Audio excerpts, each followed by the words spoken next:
কলিমাই শাহাদাত আশহাদু আল্লা ইলাহা ইল্লাল্লাহু ওয়াহদাহু লা শারীকা লাহু ওয়া আশহাদু আন্না মুহাম্মাদান আবদুহু ওয়া রাসূলুহু সাল্লাল্লাহু আলাইহি ওয়াসাল্লাম। অর্থ হচ্ছে, আমি সাক্ষ্য দিচ্ছি যে আল্লাহ পাক ছাড়া কোনো উপাস্য নেই, তিনি এক, তার কোনো শরীক নেই, এবং মুহাম্মদ সাল্লাল্লাহু আলাইহি ওয়াসাল্লাম আল্লাহ পাকের নবী এবং রাসূল, তার বান্দা। বলুন সুবহানাল্লাহ।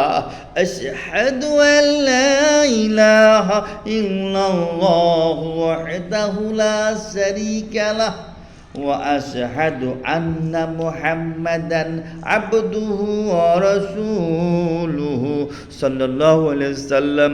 অর্থ, আমি সাক্ষ্য দিচ্ছি যে আল্লাহ পাক ছাড়া কোনো উপাস্য নেই, তিনি এক, তার কোনো শরীক নেই, তার কোনো শরীক নেই, এবং মুহাম্মদ সাল্লাল্লাহু আলাইহি ওয়াসাল্লাম আল্লাহ পাকের নবী, তার রাসূল, তার বান্দা। এই কথাটি যে মনে প্রাণে বিশ্বাস করবে, মুখে স্বীকার করবে, আমলে বাস্তবায়ন করবে, সেই হবে জান্নাতি জান্নাতি জান্নাতি।